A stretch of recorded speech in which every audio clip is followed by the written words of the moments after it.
Number 6, Metiria Turei. Thank you, Mr. Speaker.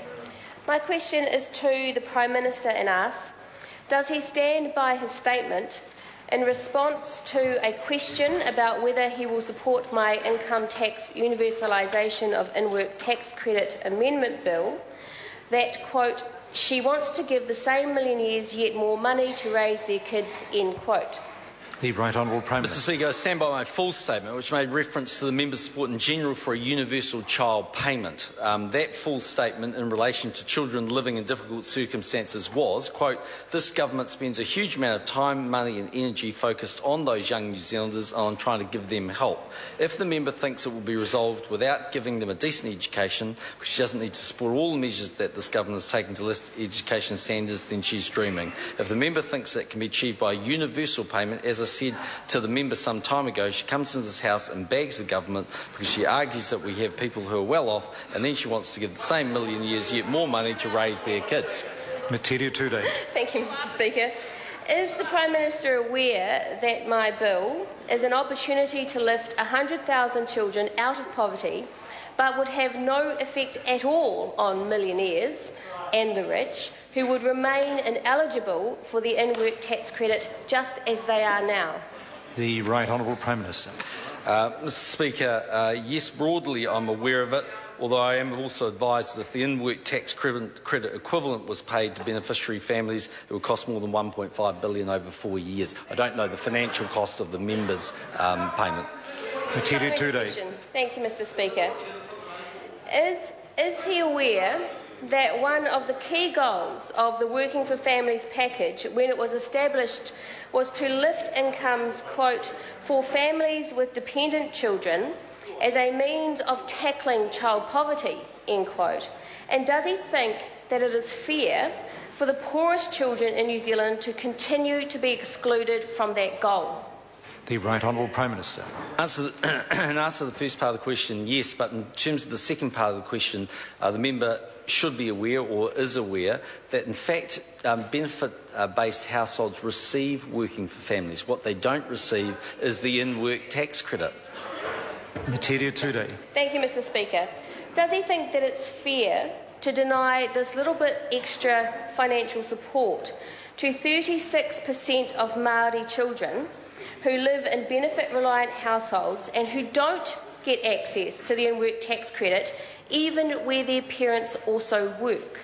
The Right Honourable Prime Minister. Mr. Speaker, I can't comment on the last bit because it's subject to everybody's household, depending on whether they get the in-work tax credit or not, because if their income is high enough, then it's abated. But in principle, the in-work tax credit, when it was designed by a Labour government, was to make sure there was always a differential between working and welfare. And the reason for that, and rightfully so, when Michael Cullen put that scheme together, he wanted to make sure there was an incentive for people to work, to move off benefits into work. He was right to do that because quite a lot of research indicates that the fastest way to lift poor houses that have children in poverty out of that poverty situation is through work. And in fact, the Children's Commissioner's expert group said this, and I quote, research indicates that the parent obtaining full-time paid employment is the most important event to lift children out of poverty. If the member wants to lift those children out of poverty, may I suggest she works and focuses on getting their families into work. Metiria Turei. Thank you, Mr. Speaker. Is it fair that because Māori joblessness has grown by 80% under his government, thousands of Māori children have lost access to the in-work tax credit as a direct consequence of his government's economic failures? The Right Honourable Prime Minister. Mr. Speaker, I'd refute the last point. I think this is a government where growth has been 1.6% for the first half of this year, where 57,000 jobs have been created in the last 2 years, and where we're growing faster than most other OECD countries.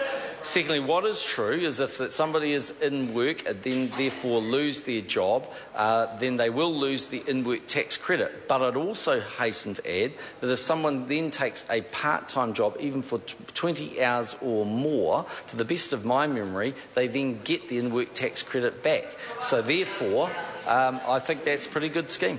Metiria Turei. Doesn't the Minister understand even the existing policy, which says that whether they work 20 hours or not, if they're also in receipt of a benefit or a student allowance or superannuation, they are not eligible for the in-work tax credit because they receive a means-tested benefit. And that is the discrimination that has been found to exist that locks 100,000 children or more into poverty because he doesn't even understand his own policy. The Right Honourable Prime Minister. Speaker, I do, but what the member is arguing is that someone should get an in-work tax credit when they're on a benefit, and what you can't do is get both. What currently happens, though, is everybody under a certain income level gets working for families. Metiria Turei. Thank you, Mr. Speaker. Does the Prime Minister accept that children are actually going hungry in this country, that their parents do not have enough money to feed them or to accommodate them in warm, dry homes?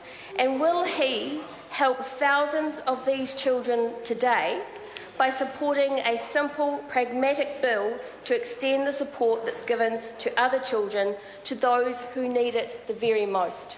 The Right Honourable Prime Minister. In answer to the last part of the member's question, no, we won't be supporting the bill. In terms of are there some children in New Zealand in very poor conditions, the answer to that is yes. But then I think we also need to take a step back and say the government does a huge range of things, including making sure there's universal provision of welfare support, there are emergency hardships, there are state housing provided, there are accommodation supplements and many other provisions of support from the government to those who are in the worst scenario.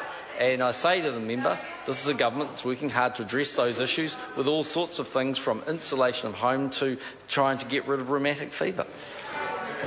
Metiria Turei. Thank you, Mr. Speaker. Does the Prime Minister think that the Children's Commissioner's Expert Advisory Group on Child Poverty, the Child Poverty Action Group, the Every Child Counts Coalition of community organisations and other experts are wrong to conclude that my bill would make a real difference to the poverty suffered by thousands of New Zealand children every day? Are they all wrong? The Right Honourable Prime Minister. Mr. Speaker, around 60% of kids who are living in poverty are in benefit-dependent households. That is why, to quote her, the Children's Commissioner's expert group, the very group she just quoted, said, and I quote again, research indicates that a parent obtaining full-time paid employment is the most important event to lift children out of poverty. Question number 7, Shane Arden. Thank you, Mr. Speaker.